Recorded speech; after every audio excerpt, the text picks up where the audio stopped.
Bom, vamos lá, vamos continuar. É isso. Vamos falar da administração pública. Então, como eu falei para vocês, os municípios vai subir telhado. Foi bom enquanto durou.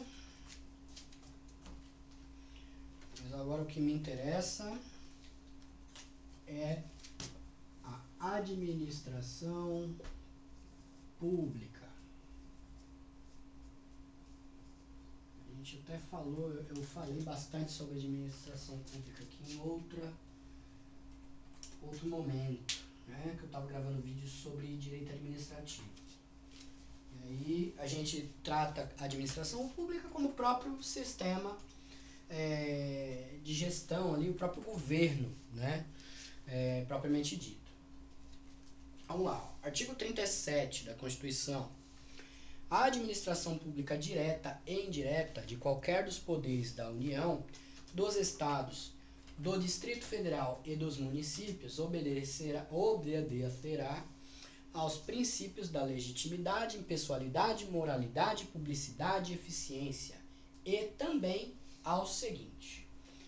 Então, tem os meus vídeos aí de direito administrativo, eu tratei desses temas em relação aos princípios da administração pública, o LIMP, legalidade, impessoalidade, moralidade, publicidade, eficiência. Então, são esses princípios que pautam principalmente a administração pública de todos os entes federativos, União, Estados, Municípios, Distrito Federal, e os seus entes de administração direta e indireta. A administração direta, as secretarias, por exemplo, ou ministérios, ou o que seja. E indireta, as empresas públicas, as autarquias, as fundações que auxiliam os demais na realização dos objetivos da administração pública, como a gente já falou anteriormente, né? Se você não viu, veja. Bom, aliás, fiz bastante coisa com base, nesse livro aqui, tá? Do direito administrativo. Então, vamos lá. E também é o seguinte, né, que eu falei. Então, vamos lá. Inciso 1. Os cargos, empregos e funções públicas estão acessíveis, né, ou são acessíveis aos brasileiros que preencham os requisitos estabelecidos em lei, assim como os estrangeiros na forma da lei. Então, para assumir cargo público, seja por concurso, seja eleição, seja do jeito que for, a Constituição Federal, né, ela atribui a todos os brasileiros, né, dentro das regras assim ditas, e também aos estrangeiros dentro das regras que assim são ditas. A última vez, por exemplo, que eu estive numa agência do Banco do Brasil, tinha uma funcionária, uma escriturária lá do Banco do Brasil, que era moçambicana, quer dizer, uma estrangeira que passou no concurso do Banco do Brasil e está aqui né, trabalhando, enfim. Né? Se eu for tecer a minha opinião sobre isso, vão dizer que eu sou muito Caxias, né? Mas do mesmo modo eu digo, né? O emprego público no Banco do Brasil poderia ser para um brasileiro nato, né? Enfim. 2. Investidura em cargo ou emprego público depende de aprovação prévia em concurso público, senão a gente não estaria aqui queimando a mufa. De provas ou de provas e títulos, de acordo com a natureza e a complexidade do cargo ou emprego, na forma prevista em lei, ressalvadas as nomeações para cargo em comissão, que é o CÃO, declarados em lei de livre nomeação e exoneração. Esse negócio de cargo em comissão, gente, é o ó. Falar, viu? Se eu pegasse o cara que inventou esse negócio de cargo em comissão, tá fudido. Bom, inciso 3. O prazo de validade do concurso público será de até 2 anos, prorrogável por um igual período. Né? Então, quem já faz concurso há muito tempo sabe dessa história. 4. Durante o prazo improrrogável prorrogável previsto para convocação no concurso, aquele aprovado em concurso público de provas e títulos será convocado com prioridade sobre novos concursados para assumir o cargo. Quer dizer, você foi aprovado em um concurso mais antigo e ainda não venceu, ele tem que te chamar primeiro, ao invés de chamar o cara aprovado no outro concurso. 5. As funções de confiança, exercidas exclusivamente por servidores ocupantes de cargo efetivo, e os cargos em comissão, que eu odeio, a serem preenchidos por servidores de carreira, nos casos de condições e percentuais mínimos previstos em lei, destinam-se apenas a atribuições de direção, chefia e assessoramento. Também você que presta concurso há muito tempo já está ciente disso. É pergunta recorrente em uma pá de concurso. 6. É garantido ao servidor público civil o direito à livre associação sindical. Quer dizer, todo funcionário público tem direito a se associar ao seu sindicato. Também está previsto o direito de greve, de acordo com lei específica. Também não é o vai da valsa, né? Senão o cara para serviços essenciais à população e a sociedade vira um inferno. 8. A lei reservará percentual dos cargos e empregos públicos a pessoas portadoras de deficiência e definirá os critérios de admissão. Então, na inscrição lá tem os deficientes, né? Você que também é um concurseiro aí deficiente, já está ciente disso, que você tem que mandar cartinha com CID e o caçamba 4. Inciso 9. A lei estabelecerá os casos de contratação por tempo determinado para atender necessidade temporária de excepcional interesse público. Quer dizer, concurso público para tempo determinado também é o ó. 10. A remuneração dos servidores públicos e o subsídio que trata o parágrafo 4º do artigo 39 só poderão ser fixados ou alterados por lei específica, observada a iniciativa privativa em cada caso, assegurada a revisão geral anual, sempre na mesma data e sem distinção de índices. 11. A remuneração e os subsídios dos ocupantes de cargos e funções, funções e empregos públicos, da administração direta, autárquica e fundacional, dos empregos de qualquer dos poderes da União, Estado, dos detentores de mandato eletivo e dos demais agentes políticos e proventos, pensões e outra espécie remuneratória, percebidos cumulativamente ou não, incluídas vantagens pessoais ou de qualquer outra natureza, não poderão exceder o subsídio mensal em espécie dos ministros do Supremo Tribunal Federal, aplicando-se como limite aos municípios o subsídio do prefeito, nos estados e no Distrito Federal o subsídio do governador, e no âmbito do executivo o subsídio dos deputados estaduais, distritais, quer dizer, aqueles limites que eu falei para vocês aí nos últimos vídeos,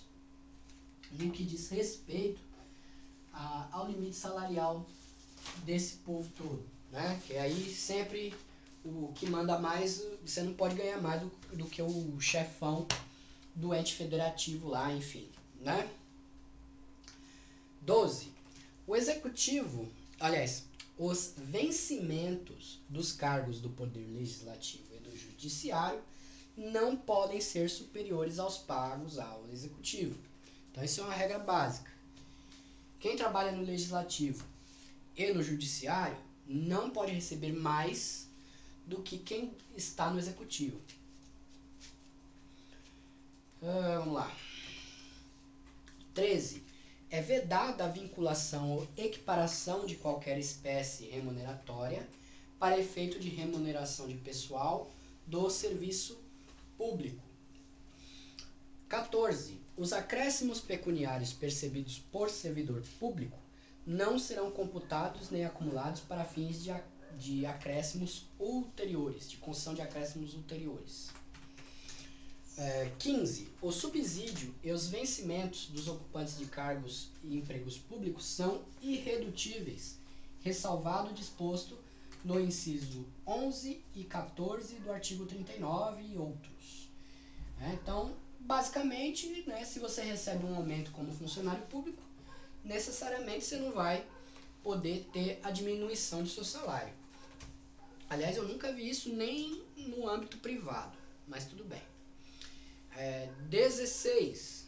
É vedada a acumulação remunerada de cargos públicos, exceto quando houver compatibilidade de horários, observado em qualquer caso disposto no inciso 11, que é aqueles acúmulos lá que não, acúmulos não, que o cara não pode ganhar mais, que o chefão lá do ente federativo.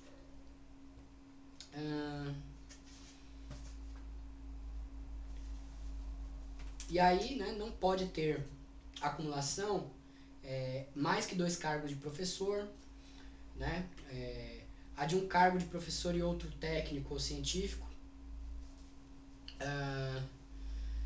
e 2 cargos de empregos privativos de profissionais da saúde com profissões regulamentadas. Então, em certos casos, há a possibilidade de uma acumulação de cargos, né? Por exemplo, o professor ele pode estar concursado em 2 entes, né? 2 municípios, por exemplo, ou ele trabalha no estado e no município. É passível de haver esse acúmulo de cargo. 17. A proibição de acumular cargos estende-se a empregos e funções que abrangem autarquias, fundações e empresas públicas. Então, não é só você sendo funcionário da administração direta, por exemplo, da Secretaria de Educação do Estado e do município, mas, por exemplo, no caso de você trabalhar numa fundação, por exemplo, trabalhar na Secretaria de Educação do Estado de São Paulo e na Fundação de Ensino Superior da cidade de São Caetano do Sul. Também é computado para acúmulo de cargo. Gente, é coisa pra cacete. Vamos lá. A administração fazendária e seus servidores ficarão... A administração fazendária e seus servidores fiscais terão, dentro das suas áreas de competência e jurisdição, precedência sobre os demais setores administrativos na forma da lei. O pessoal da fazenda e os servidores fiscais, eles vão ter prioridade, vamos dizer assim, sobre os demais. Por quê? Porque sem dinheiro a máquina pública não funciona. E quem busca a receita para o Estado são esses servidores da fazenda, da administração fazendária. 19. Somente por lei específica poderá ser criada autarquia ou autorizada a instituição de empresa pública. Isso aí todo mundo sabe. 20. Depende de autorização legislativa em cada caso a criação de subsidiária das entidades mencionadas anteriormente. 21. Ressalvados os casos especificados na legislação, obras, serviços, compras e alienações serão contratados mediante processo de licitação pública, que assegure igualdade a todos os concorrentes, com cláusulas que estabeleçam obrigações de pagamento, mantidas as condições da proposta, nos termos da lei, e papapá, né? Só que a gente sabe muito bem que tem muita gente aí formando cartel, né? Para fazer licitação. As empresas se combinam, duas chutam o preço lá em cima, a outra dá um preço mais baixo, aí ela ganha a licitação e divide o valor com as demais, né? Sacanagem que o brasileiro sabe fazer muito bem. 22. As administrações tributárias da União, Estados, Distrito Federal e municípios, atividades essenciais ao funcionamento do Estado, obviamente, exercidas por servidores de carreiras específicas, no caso os servidores fiscais da Fazenda, terão recursos prioritários para a realização de suas atividades e atuarão de forma integrada, inclusive compartilhando cadastros e informações fiscais. Então, o pessoal da Fazenda, ele sempre está no comecinho da fila. É bom saber disso, que quando tiver concurso para a área fiscal, Receita Federal, vale a pena. Dinheiro para esse pessoal nunca vai faltar. Parágrafo 1º. Publicidade dos atos, programas, obras e serviços e campanhas dos órgãos públicos deverá ter caráter educativo, informativo ou de orientação social, e dela não podendo constar nomes, símbolos e imagens que caracterizam promoção pessoal de autoridades e serviços. Parágrafo 2º. A não observância do disposto no inciso 2 e 3 implica em nulidade do ato. Parágrafo 3º. A lei disciplinará as formas de participação do usuário na administração pública direta e indireta, regulando especialmente, primeiro, reclamações relativas à prestação de serviços públicos em geral.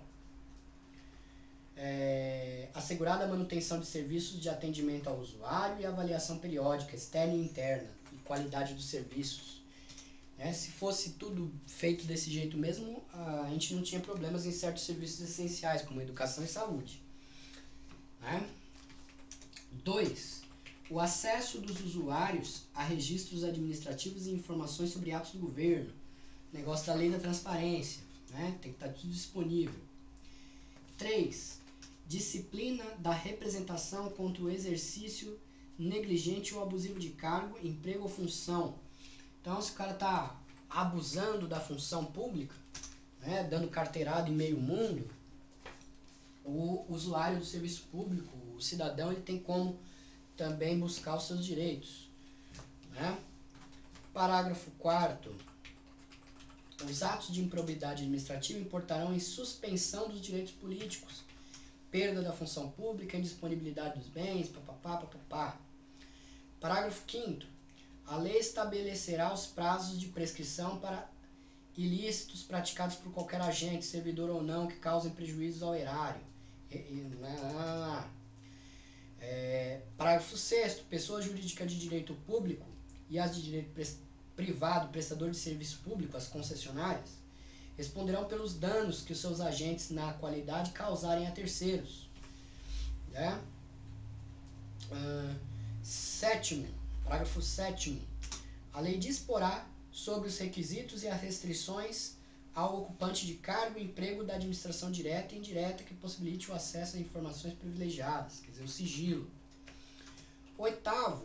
A autonomia gerencial, orçamentária e financeira dos órgãos e entidades da administração direta e indireta poderá ser ampliada mediante contrato a ser firmado entre seus administradores e o poder público, que tenha por objeto a fixação de metas de desempenho para o órgão ou entidade, cabendo a lei dispor sobre o prazo de contrato, os controles e critérios de avaliação e a remuneração do pessoal. Parágrafo 9º. O disposto no inciso 11 aplica-se às empresas públicas e sociedades de economia mista. Parágrafo 10. É vedada a percepção simultânea de proventos de aposentadoria decorrentes do artigo 40, mas como eu não o tenho no momento, não vamos entrar nessa seara. Parágrafo 11. Não serão computados para efeitos dos limites remuneratórios, parcelas de caráter indenizatório.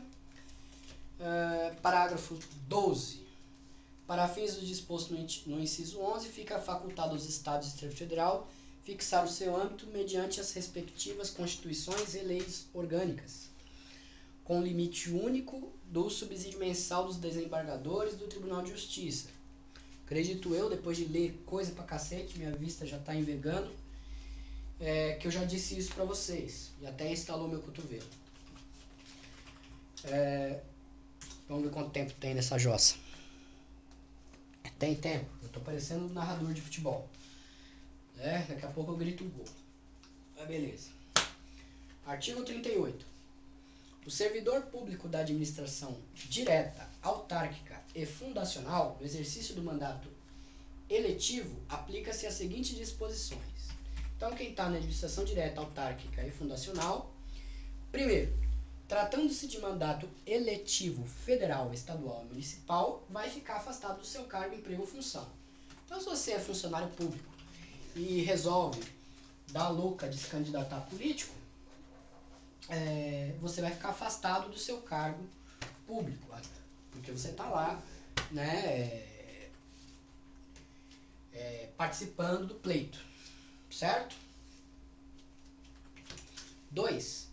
Investido no mandato de prefeito, será afastado do cargo, emprego ou função, sendo-lhe facultado optar pela sua remuneração. Quer dizer, se você for eleito prefeito, você vai escolher que salário que você quer receber. É óbvio que o salário de prefeito é muito melhor do que de qualquer outro cargo, né? Então, se você não for o suprassumo da honestidade, você vai querer o salário do prefeito.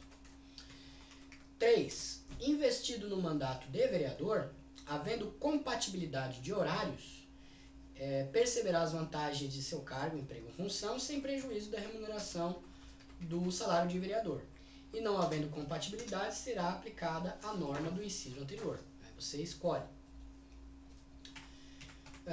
Inciso 4. Em qualquer caso que exija afastamento do exercício do mandato eletivo em seu tempo de serviço, será contado para todos os efeitos legais, exceto para promoção por merecimento. Inciso 5. Para efeito de benefício previdenciário, no caso de afastamento, os valores serão determinados como se no exercício estivesse. Bom, falei pra cacete.